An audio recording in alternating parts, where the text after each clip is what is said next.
So I'd like to welcome everyone to the fourth session we're having with a third round of community consultation for the Port Dover Secondary Plan. And at this session, we're focusing on residential neighborhoods. My name is Donna Hind.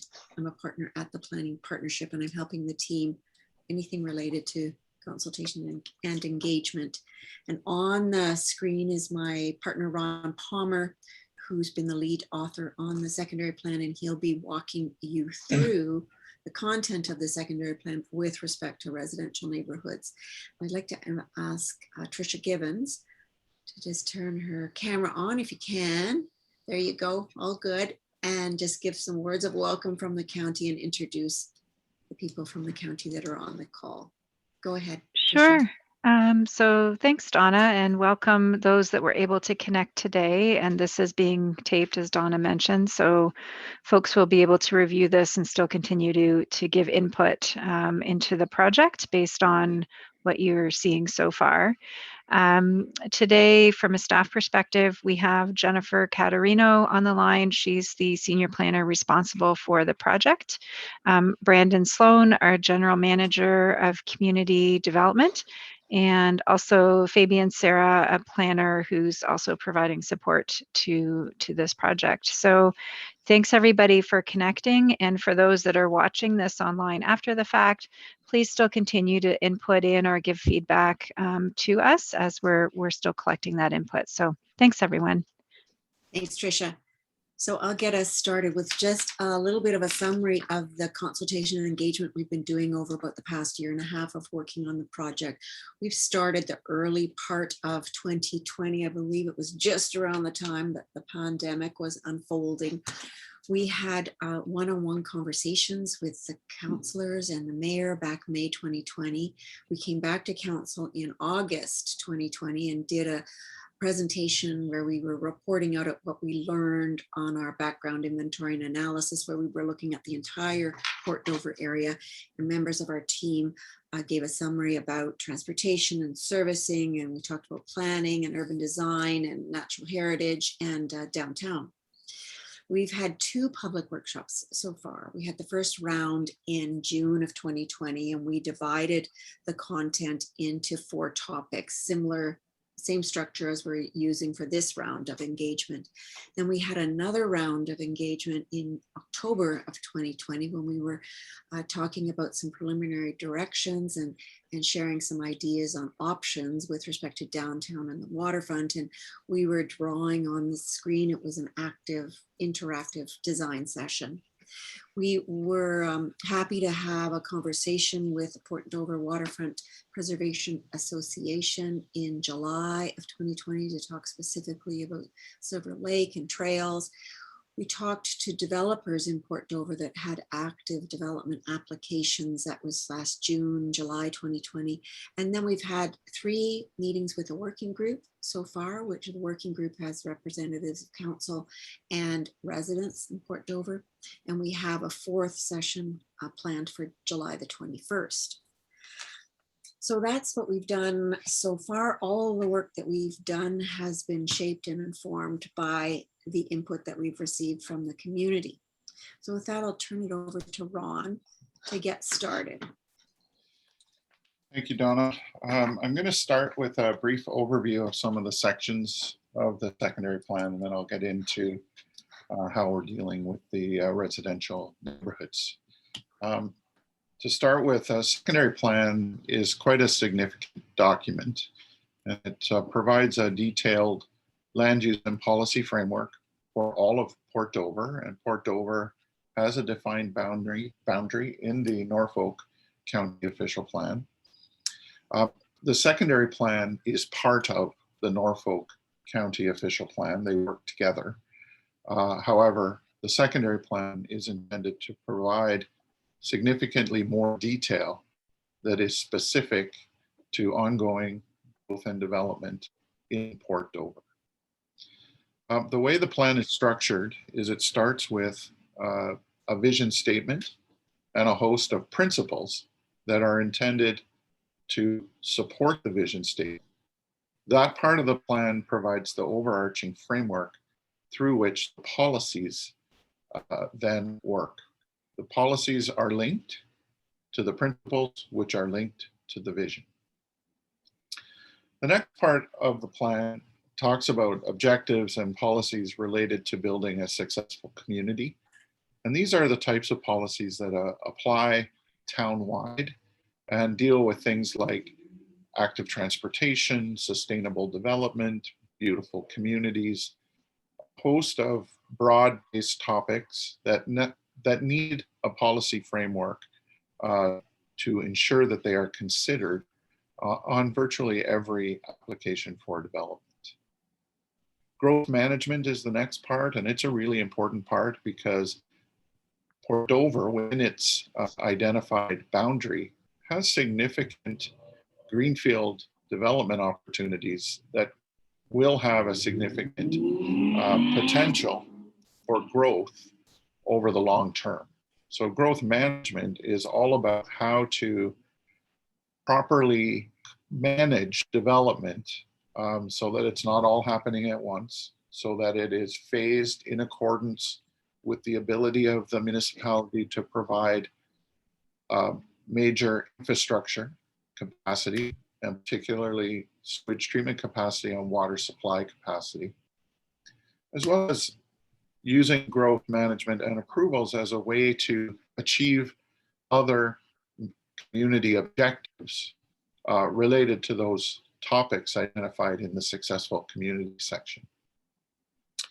The land use policies section details a number of land use specific policies that apply to multiple land use designations. It's really important for this conversation because a lot of the permitted uses within the residential designations are given strength through the more broad-based land use policies, which leads to the designations. And here we have every property in Port Dover is identified with a land use designation. The designations each have a policy framework that talks about the intent of the designation, the permitted uses, and then the policies that will guide future development and including urban design. The plan closes with networks and infrastructure development, which detail planning policy frameworks for the transportation network, including the active transportation network. They detail how sewage treatment will be dealt with, how water supply, stormwater management, and other utilities are to be provided over time. The last chapter is implementation and monitoring strategies. And again, this is where we put in tools for the municipality to utilize in further development approval processes. And it provides all of the appropriate empowering policies to give the municipality the most opportunity to properly manage growth and development over time. We've also included some monitoring strategies so we can test the success of the plan over time. The last two chapters really focus on what's already in the Norfolk County official plan. That was a brand new plan approved in January 2020. And most of the policies with respect to infrastructure implementation and monitoring were already included in that plan. And there is no need to do dramatic changes or updates in this secondary plan. Next slide. This is Schedule B of the secondary plan. And what's important for this conversation are the two residential designations. The light yellow is the existing residential neighborhoods, and the darker yellow are all those areas that are planned for future residential development. And we call them here future neighborhoods. What's important on this map is, I know they're really hard to read, but there's a whole host of red text pointing to little red boxes, many within the existing residential neighborhood designation. And those are specific policy references that identify official plan amendments that have occurred over time. And those come from the existing county official plan and have been carried forward and included in this secondary plan. In the dark yellow areas, you'll see a symbol for future park and open spaces. That's a conceptual idea that we want public park spaces centrally located in each of these districts. And there are what we consider 6 discrete districts, and I'll talk a little bit about that more later. Next slide. As I mentioned before, Port Dover vision statement, and this is something that was derived through conversations for the engagement strategy, and it talked about really important concepts that are really appropriate for Port Dover as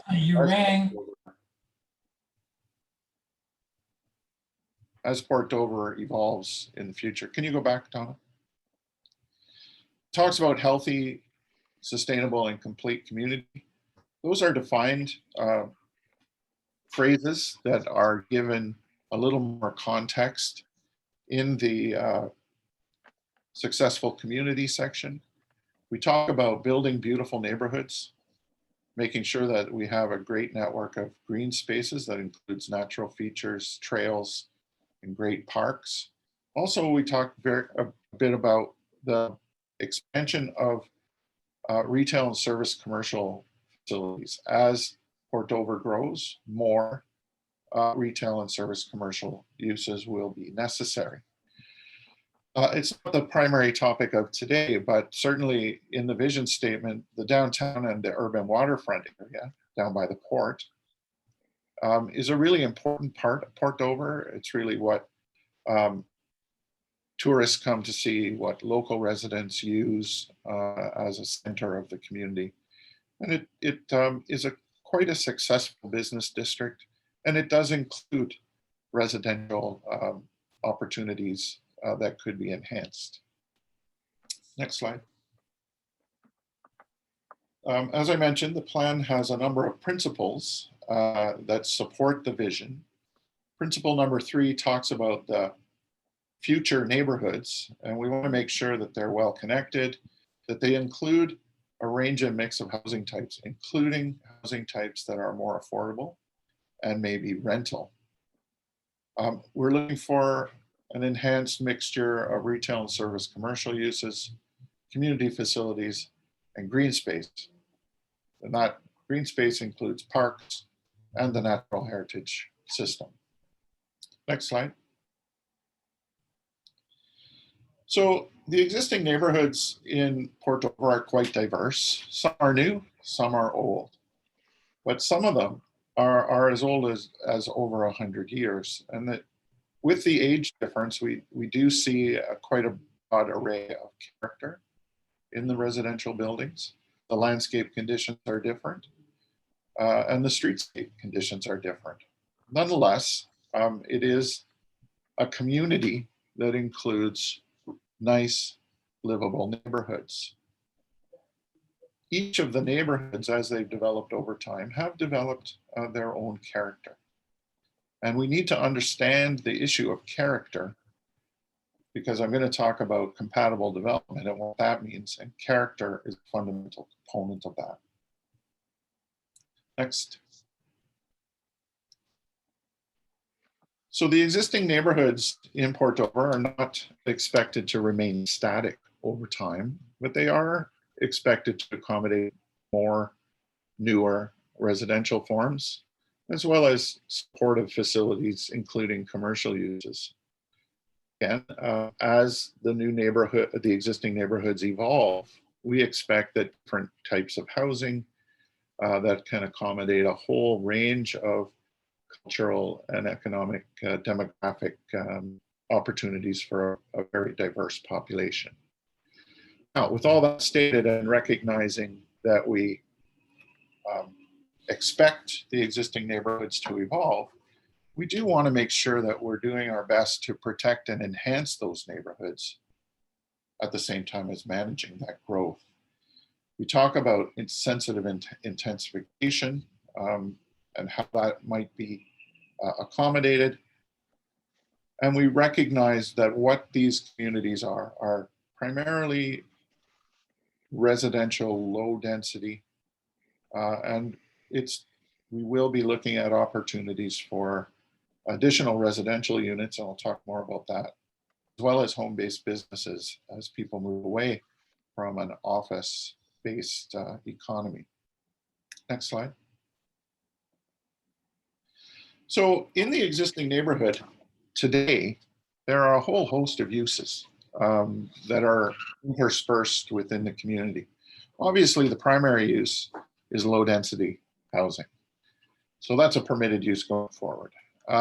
Special needs housing, and what we expect in the existing neighborhood is that the special needs housing, which can include a whole host of things, would be focused on a built form that is compatible with the low density character. I mentioned additional residential units previously, and it's an important topic. So I'm going to spend a bit of time on that. Additional residential units is a phrase that comes from the province. And in Bill 108, which is enhanced by Bill 197, there are special provisions in provincial legislation that requires the municipality to allow within an existing neighborhood additional residential units. And what that means is that each single detached, semi-detached, or townhouse, street townhouse dwelling is allowed to have an accessory apartment within the walls of the existing building and an additional residential unit in an accessory building on the property. So in effect, that would permit on a single detached lot a total of 3 dwelling units, all associated with the primary dwelling unit. We are trying to consider the opportunities for home-based businesses within the existing neighborhood, daycare facilities, bed and breakfast establishments, community facilities, small-scale places of worship. Some of those already exist. And of course, parking and parks, open spaces and trails are all part of the existing neighborhood context. Next slide. So in terms of the development policies, we are permitting development, redevelopment, and rehabilitation, and it will be primarily with a mix of low density housing types. The next one, development shall be compatible with existing adjacent residential uses. Compatible is a defined term that talks about community character and the avoidance of undue adverse impacts on adjacent property.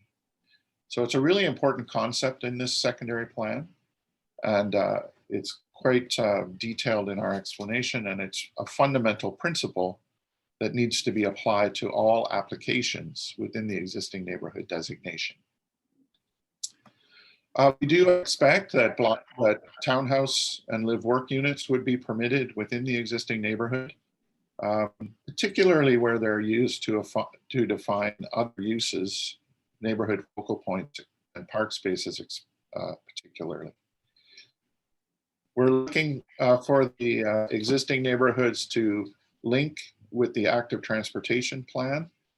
Active transportation is all about pedestrians, cyclists, anything that's not vehicular is supportive of active transportation. The downtown neighborhoods already link well with the downtown and the waterfront. The new ones, there's a bit more of a challenge to get them well connected. Anything new will be required to provide parkland, whether that be actual land or cash in lieu for the county to use to acquire parkland is up to the development review process, but certainly it's not something that is forgotten. And as I mentioned before, all those site-specific official plan amendments that have been implemented over time will be carried forward in the secondary plan. Next slide.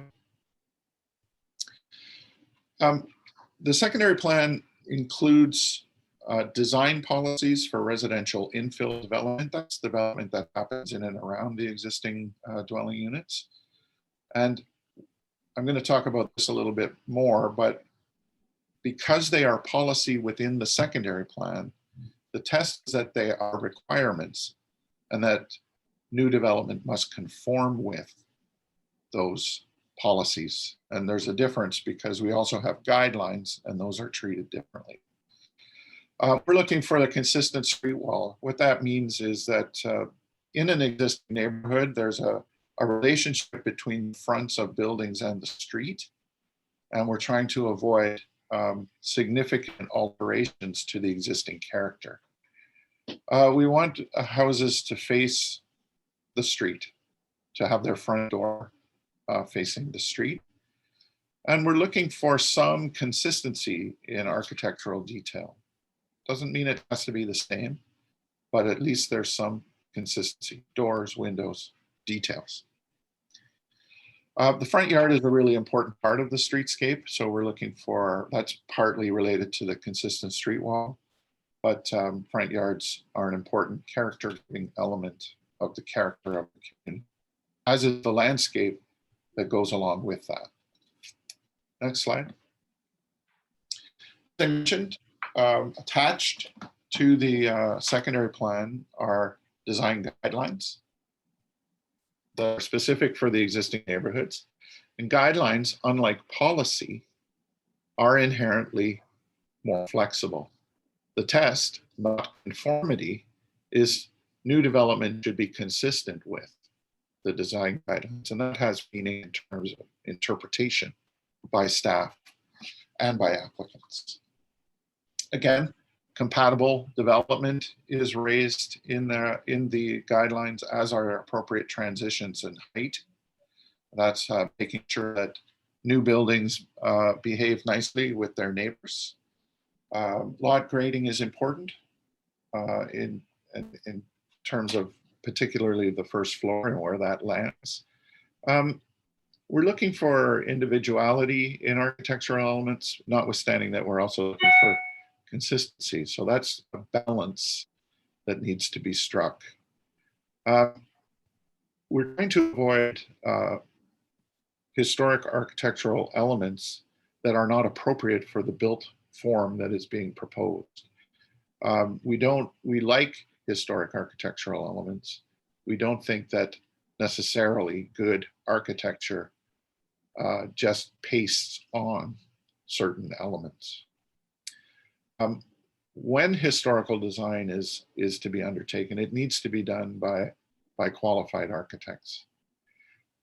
We are allowed to talk about building materials in the guidelines, and we are, and they should complement and be consistent with the typical building materials that are in the community and in proximity to a proposed new development. Next slide. The next part of the presentation goes to the future neighborhood designation. That's the dark yellow. And we have about 6 discrete areas where we're talking about policy frameworks that apply to these areas. Again, the secondary plan is intending to promote well-designed and attractive neighborhoods within all of these areas over time. Next slide. Again, each neighborhood, we are expecting that there'll be a range and mix of housing types, including housing types that are more affordable. Each future neighborhood, as they're defined, needs to have parks and open space features.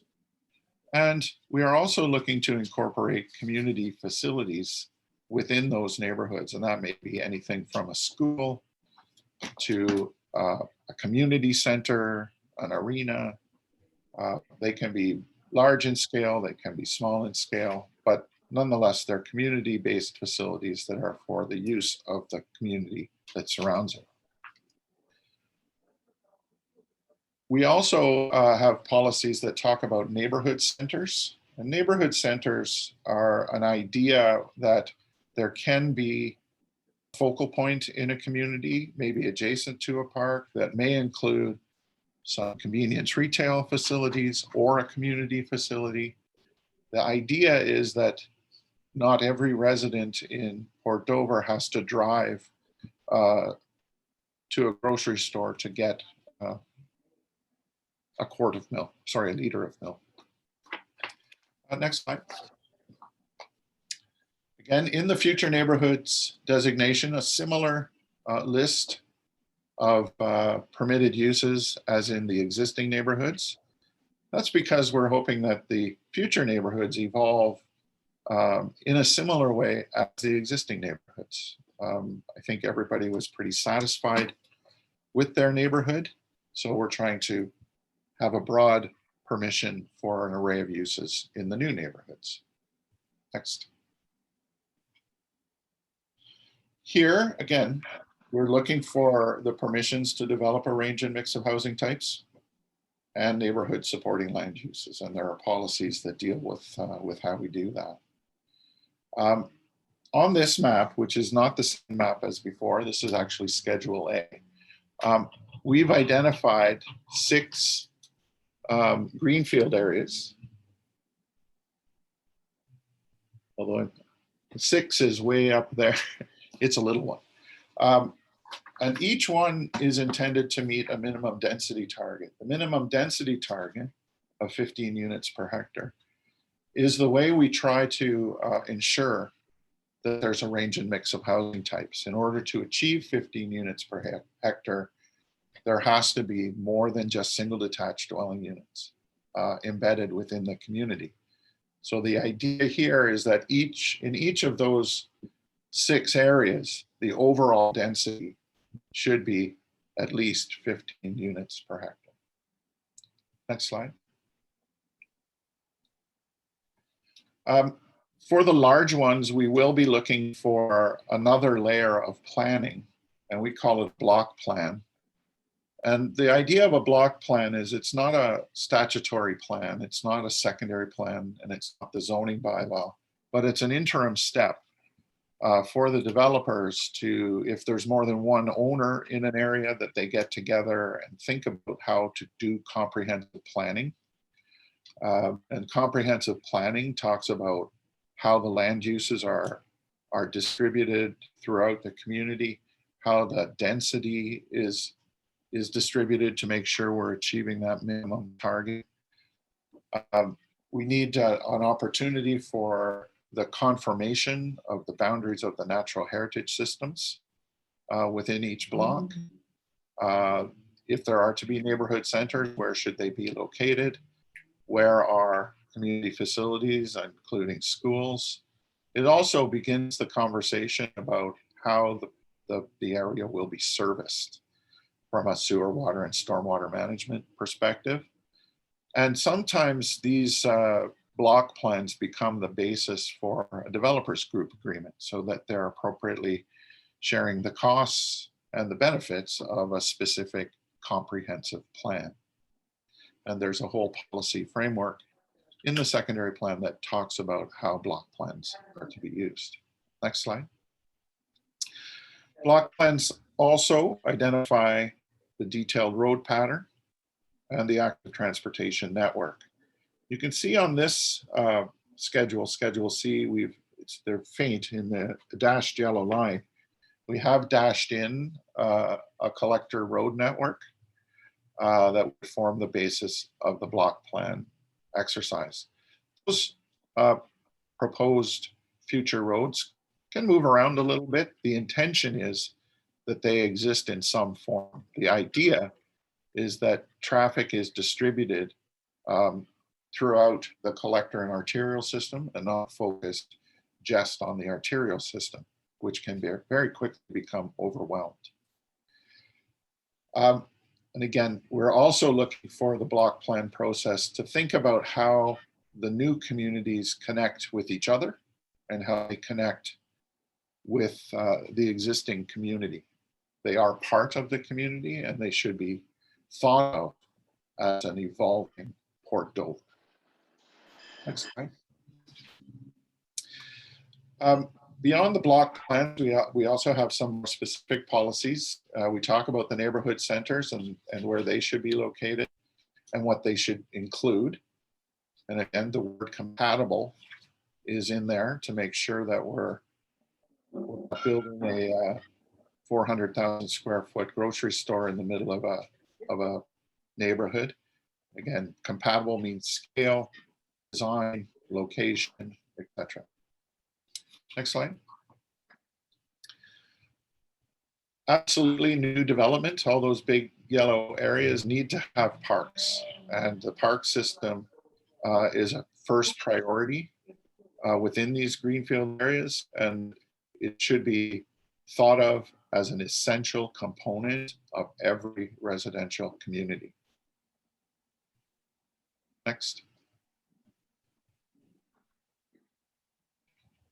Again, we have some design policies, and the first ones are where development abuts the natural features. The natural features on this map to the right are all in dark green.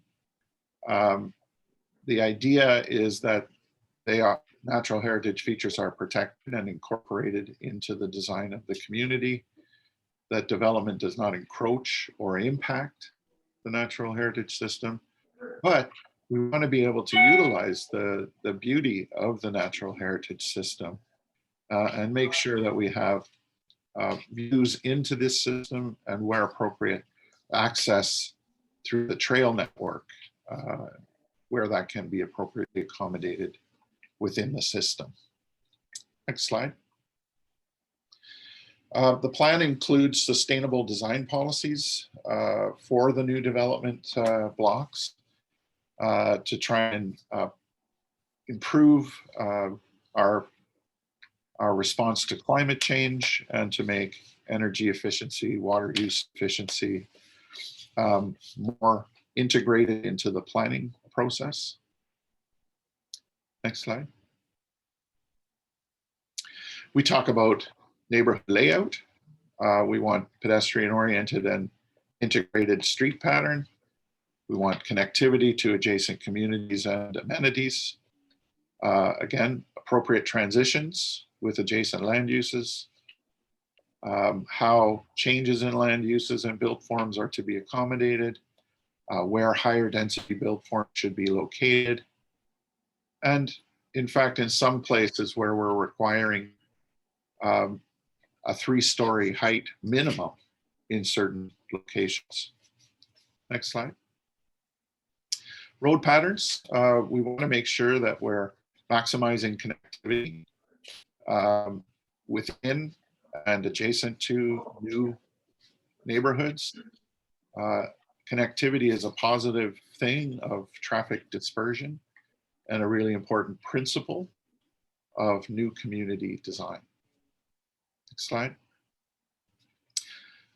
Again, here there are guidelines, and the test here is consistency, not conformity. All the previous discussion was about conformity. And in the design guidelines, which are attached as Appendix 1 to the secondary plan, I'm not getting into what this all says, but these are the primary topics within the new neighborhood designation that are dealt with in some detail in the design guidelines. We talk about lotting. We talk about the placement and orientation of different kinds of buildings. We talk about massing and elevation articulation and architectural details. We talk about building materials. We talk about access and park, garbage, utilities, fencing. It's quite a significant chapter in the design guidelines, and it provides a lot of guidance for the development of the block plan and the eventual approval of plans of subdivision and rezoning applications. Next slide. Donna, back to you.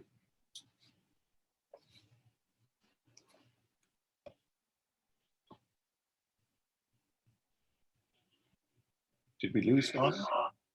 Donna?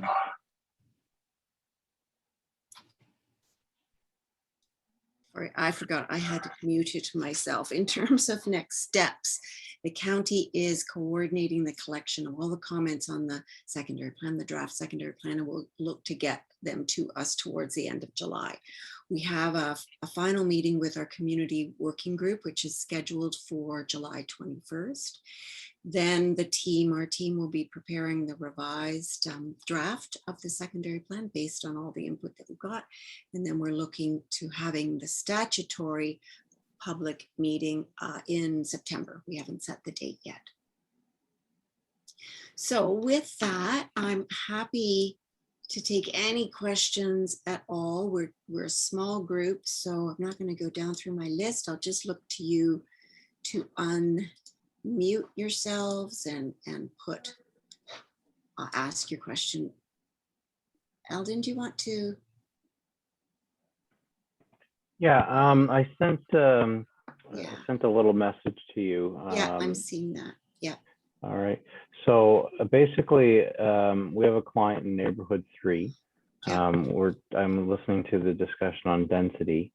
Long story short here is we have an approval through the LPAT for lands. It's actually on that map, the lands are just west of the number 3. And it was approved with roughly 11 units per hectare. Yeah, just west of the number 3, there's a piece of land. Yep, that's it. And so its density is roughly 11 units per hectare. And we were asked actually to reduce the density to accommodate servicing capacity constraints. So what I'm thinking is also I should mention that in the sort of the northeast corner of that piece of land is a storm pond. And the idea through that original neighborhood plan was to allow to expand to the east and be more of a central location for future development and where stormwater would go. So that, I guess what I'm trying to figure out is when these policies are put together, I haven't seen the draft yet myself, but I'm wondering if the recent approval will be taken into consideration of the 11 units per hectare and that storm pond. I guess ultimately, will the dense targets be spread over the rest of the neighborhood lands in Neighborhood 3? Okay, Tricia, sorry, I see you got your hand up. Go ahead, Tricia. Hi, thanks. Hi, Eldon. Hi. Yeah, so the minutes of settlement were sent out to the consultants when we received them in June, and I've just, through this conversation, I've just resent them, so they will be considered as part of the work, but then I'll turn it back to Ron to address more formally. Thank you. Well, hi, Eldon. Hi. The intent of the policy is that all of Area 3 achieve the density minimum. So if there's an approval for something that's less than the minimum, it would stand to reason that the rest of the remainder of that area would make up the difference. That's the intent. Well, thank you.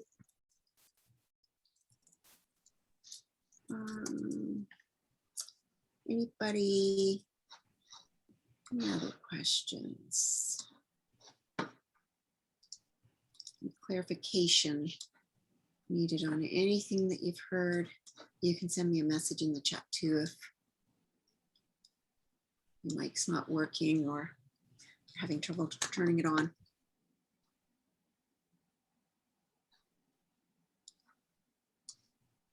So I'm not. So Steve, are you putting your mic on? Yeah, Go ahead, Steve. Does that mean that nobody's allowed to build a property on a 3-acre piece of land? Ron. Well, that's an interesting question. Where is it? Where's the 3-acre parcel? Well, you're saying that minimum max density. I mean, like, for example, in Area 3 or wherever, in any of these areas, can somebody have a 3-acre piece of land? Over here. The intent the short answer is yes. The longer answer is one house on 3 acres of land would be very low density, and the rest of the development area would need to make up the difference. So it's the overall area has to achieve the density minimum. Individual parcels need to be considered comprehensively in order for that to work. Well, why does there have to be a minimum? That's a principle from the existing plan. And the idea of urban development is that it's efficient and utilizes service infrastructure investment it optimizes that investment. So the idea is partly about efficiency of urban land. And secondly, the propensity of housing to be affordable is also based on partly on achieving minimum densities and achieving a range and mix of housing types. So there are reasons for a minimum density. 15 units per hectare is not considered a particularly significant high hurdle in Port Dover. Most of Port Dover in the newer parts have already achieved close to that. So the idea, again, just to summarize, efficiency and building a range and mix of housing. Okay, thanks, Ron.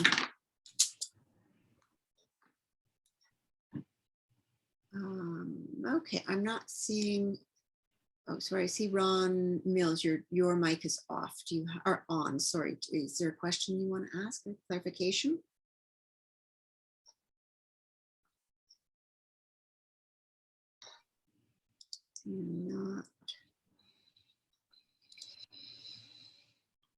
Not hearing anything.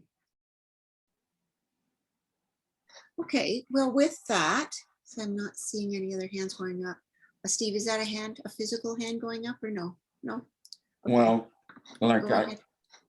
I see a lot of properties in Dover, they have these beautiful, nice backyards that are 100 feet deep. And then I see some others, like, you know, you can touch your neighbor. I mean, yeah, I don't know.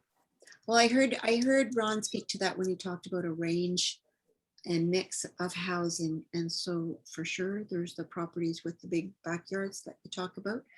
And what the secondary plan is looking at is a different range, a different kind of mix of housing than what exists in some of the more established residential neighborhoods.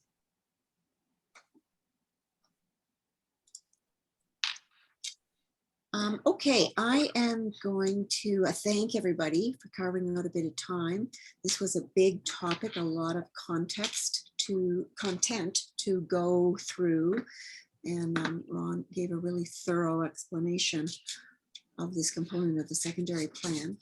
Like we mentioned in the beginning, this will be posted online. You can share it with friends and neighbors. And the county will be collecting any input that you want to share following up from these sessions and getting that to us by the end of July. And I know, Tricia, do you want to put your camera on and close the meeting up for us? Sure. So thanks everybody for joining us today. We've had some good discussion over the various 4 sessions. I know that there was some difficulty for some folks connecting, so these are posted online. We continue to take input. If you have questions, you can email or contact staff or the planning partnership. We certainly want to continue to collect that information. So thank you to everyone and have a good afternoon. Thank you.